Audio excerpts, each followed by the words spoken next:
아들을 홀로 키운 지 28년. 남편은 아이가 돌되기도 전에 집을 나갔고 그 뒤로 저는 혼자서 아이를 먹이고 입히며 살아왔습니다. 야간 청소, 아파트 경비원, 폐지 줍는 일까지 안 해본 게 없었습니다. 하지만 아들이 커서 직장을 잡고 여자친구를 만나고 결혼을 하겠다는 말을 들었을 땐 그동안의 고생이 한순간에 보상받는 기분이었죠. 엄마, 내가 꼭 멋진 결혼식 할게. 그리고 엄마 덕분에 여기까지 왔다는 거 모두에게 보여줄게. 그 말에 저는 눈물이 났습니다. 그런데 결혼식을 한 달 앞두고 아들의 말이 달라졌습니다. 엄마, 결혼식에 아버지도 초대하려고. 그래, 뭐, 내 선택이지. 그리고 신부 쪽 가족이 이혼한 가정은 좀 껄끄럽다 해서 말인데 책장 앞자리는 아버지 쪽에 배정할게. 그 말을 듣는 순간 숨이 멎는 줄 알았습니다. 내가 지금 무슨 말을 한 건지 알아? 엄마, 요즘은 다 이렇게 해. 형식이 중요하다고. 괜히 거슬리지 않게 말이야. 그날 이후로 저는 하루하루가 멍했습니다. 결혼식이라는 게 누구에게 자랑하려고 하는 건가요? 내가 28년을 홀로 버텨낸 시간은 그렇게 뒷자리에 밀려야 할 만큼 무의미했던 걸까요? 하지만 아직 말하지 않았습니다. 이 결혼식 정말 누구를 위한 자리인지 끝까지 지켜보고 결정하려고요. 결혼식이 다가올수록 저는 점점 입을 닫게 됐습니다. 아들은 드레스 투어며 예식장 계약이며 하루하루 바쁘게 뛰어다녔지만 정작 저에게 물어보는 건 아무것도 없었습니다. 신부 쪽 어머님은 몇 번이나 식장에 들렀고 사진 시안도 함께 고르더군요. 하지만 저는 엄마는 바쁘실 테니까 나중에 사진으로 보여줄게라는 말만 들었습니다. 한때는 저 없이 아들이 존재할 수 없었는데 이제는 제가 아들 곁에 설 자리조차 없는 것 같았습니다. 며칠 뒤 아들 신혼집 계약에 맞춰 신부 집에서 가전제품을 모두 사주기로 했다는 말을 들었습니다. 신부 쪽에서 많이 해줬어. 엄마는 너무 부담 갖지 마. 그 말이 왜 그렇게 아프게 들렸을까요? 부담은커녕 저는 그저 그 집에 제 흔적이라도 남기고 싶었을 뿐이었습니다. 결혼 전 마지막 식사 자리가 마련됐고 신부 측 가족과 우리 가족이 처음으로 한자리에 앉았습니다. 그 자리에서 신부 어머니가 말했습니다. 앞으로는 저희가 아드님 많이 챙길게요. 어머님은 이제 손 놓고 쉬셔도 돼요. 저는 그 말에 웃으며 대답했습니다. 고맙습니다. 그런데 그 손이요. 28년 동안 단 한순간도 놓은 적 없던 손이에요. 순간 식탁이 조용해졌고 아들도 당황한 듯 물을 들이켰습니다. 그날 밤 저는 결심했습니다. 이 결혼식에서 더는 조용히 있지 않겠다고. 나를 지워가며 세운 인생이 아니라 이젠 내 존재를 말할 수 있는 엄마가 되겠다고요. 결혼식 당일 하객들로 붐비는 예식장에 도착했습니다. 아들은 멀리서 저를 발견하곤 형식적으로 웃으며 다가왔습니다. 엄마, 이쪽으로 저쪽은 신부 가족이니까 엄마는 여기 이쪽 좌석으로 모실게. 말은 조심스러웠지만 저는 그 의도를 이미 알고 있었습니다. 또 뒷자리구나. 자리 안내를 받은 저는 조용히 앉았습니다. 무대에서 점점 커지는 음악, 사회자의 멘트, 하객들의 웃음소리, 그 모든 소리가 멀게 느껴졌습니다.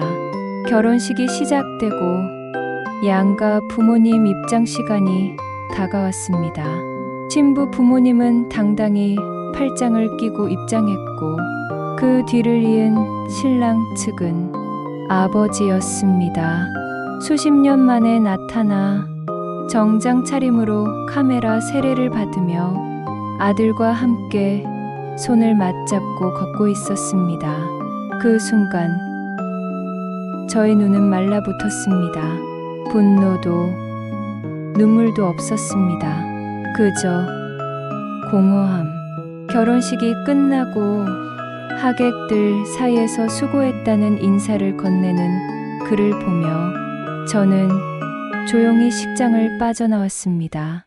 그리고 다음 날 저는 아들에게 단단히 마음먹은 채 전화를 걸었습니다. 엄마야, 엄마, 어제 미안해. 괜찮아. 나 이제 너한테 기대 안 해. 그 대신 너도 나한테 기대지 마. 앞으로 내 인생은 내가 책임져. 엄마, 그게 무슨 말이야? 그날 나 내 인생에서 제대로 작별하고 왔다. 앞으로는 너 없이도 잘 살 자신 있어. 저는 조용히 전화를 끊었습니다. 그리고 진짜 제 인생을 시작하려 했습니다. 이젠 엄마가 아닌 나 자신으로서 말이에요. 그날 이후 저는 정말 아들과 연락을 끊었습니다. 전화도 문자도 어떤 연락도 받지 않았습니다.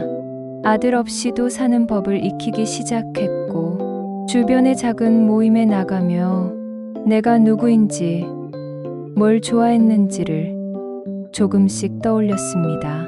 그리고 무엇보다 내가 어떤 대우를 받아야 마땅한 사람인지 스스로를 다시 바라보게 됐습니다. 한 달쯤 지났을 무렵 문득 아들이 불쑥 찾아왔습니다. 엄마 보고 싶었어요. 문을 열자마자 울컥한 얼굴로 서 있던 아이. 그 아이가 아니었죠. 어른이 되어야 할 아들. 미안해요. 나 너무 어리석었어요.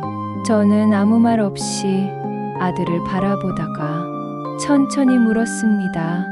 넌 누구를 위해 결혼했니? 나와 그녀를 위한 줄 알았어요. 근데 엄마 얼굴을 못 본 결혼식 사진을 보니까 내가 누구 덕에 여길 서 있는지 너무 늦게 알았어요. 그 말에 저는 고개를 숙였습니다.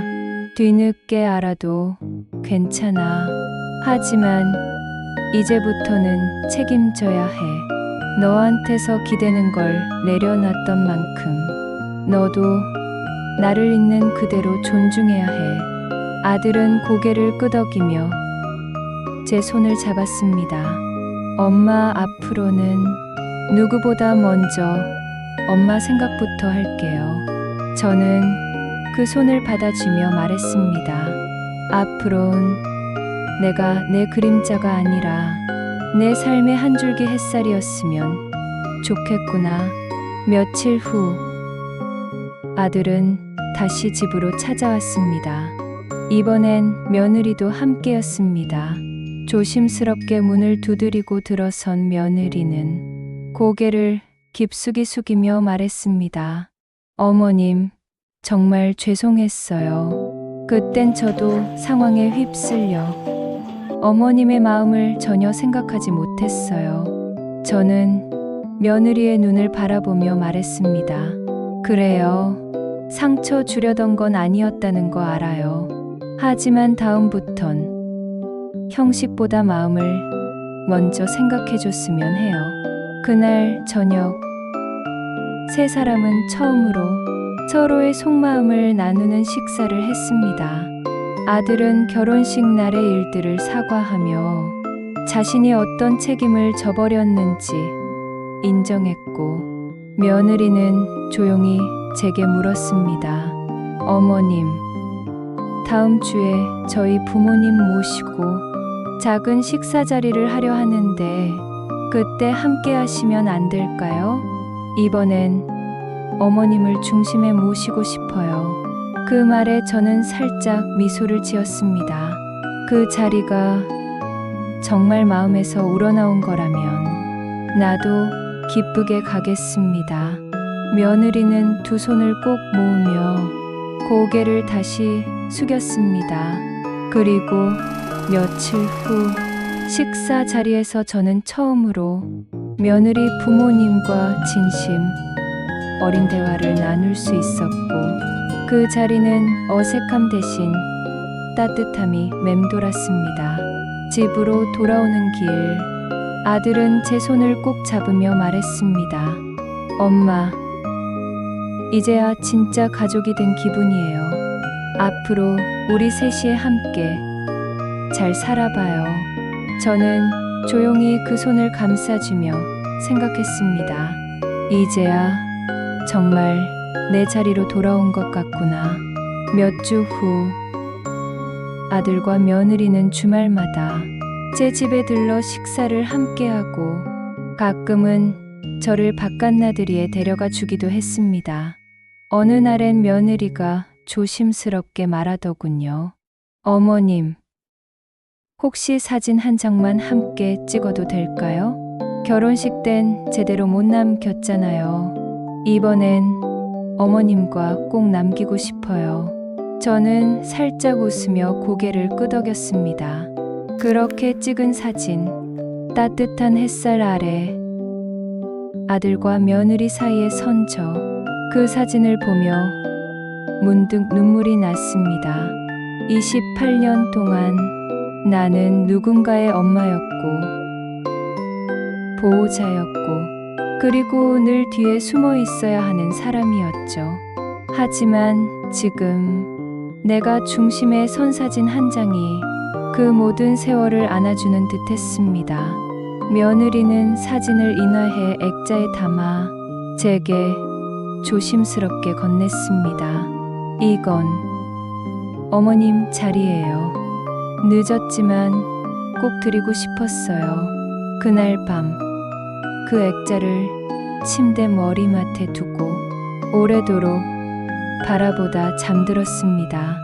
교훈 메시지, 가족이라는 이유로 우리는 때때로 가장 가까운 이의 마음을 가장 멀리 둡니다. 하지만 진심은 시간이 걸려도 전해지고, 상처도 공감이 닿는 순간 치유됩니다.